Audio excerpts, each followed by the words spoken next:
for example, if you think about crime, there's a lot of evidence showing that social networks affect crime outcome. So for example, predictions that friends and who is criminal can help you to commit crime, can give you information about crime, and increase your level of crime. And that's very important evidence because it will help us for policy purpose. Now, but labor market, there's a lot of evidence also that social networks do matter. For example, even in Spain, but in Europe, 50 to 60% of all jobs are found through friend, relative, or social networks.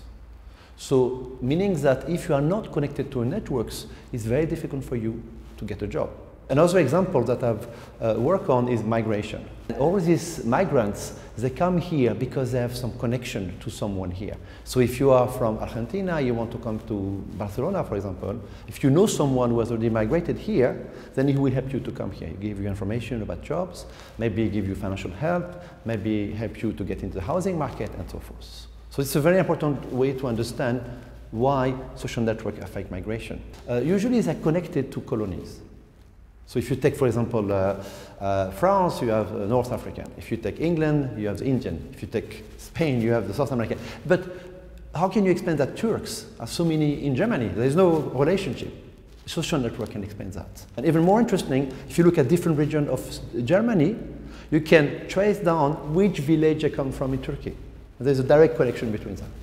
So it's very important to understand the way social networks work, to understand outcomes like education, crime, and migration, for example.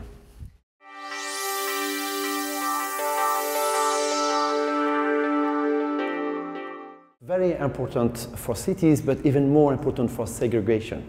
Because what I found in my research is that, for example, if you take minorities, let's say Moroccan or South American in Spain, in Barcelona, for example, what you observe is that all these minorities usually are segregated physically from other people, but they're also segregated socially.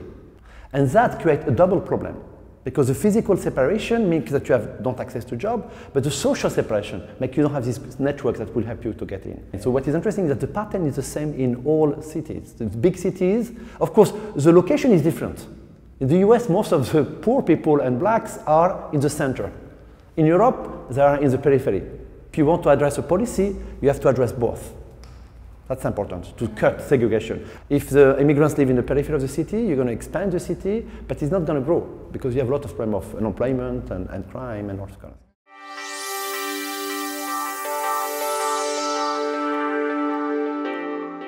Two policies that usually we consider. The first one is called the place-based policy, meaning we should focus on place, not on people.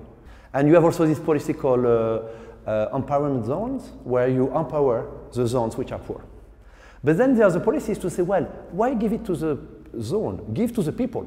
So give directly voucher to people. So in the US, you have this moving to opportunity program, where you give voucher to family to move to richer areas.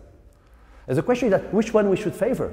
So if you believe, in my research, what I show is that the place-based policy are more efficient, because they have one big advantage, is that not only you give money to the area, but you keep people in the place. Because if you give voucher to people, the rich guys or the most smarter guy, they're going to move out of the city or out of the segregation, and the people will stay going to be worse and worse.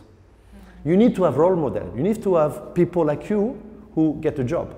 It's very important for the young kids to see a Moroccan guy or a guy from Argentina or from other country which find a job, so you can yourself be empowered. And that's very important. So that's all so I work a lot about this policy to try to reduce segregation and help unemployment.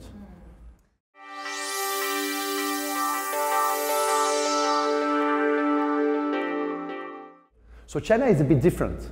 China first is a growing economy compared to Europe. Yes, the last 10 years, it has between 5 and 10% growth every year, which we don't, unfortunately, experience that in Europe. But there's this huge migration. I think I was looking at the number, in 2070, 70 million people migrated from rural area to urban area. The help from your family and the help from people that you don't know very much.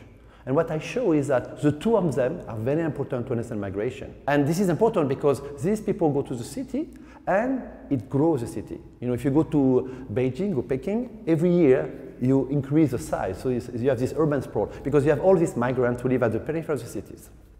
So migration is very important to understand urban sprawl.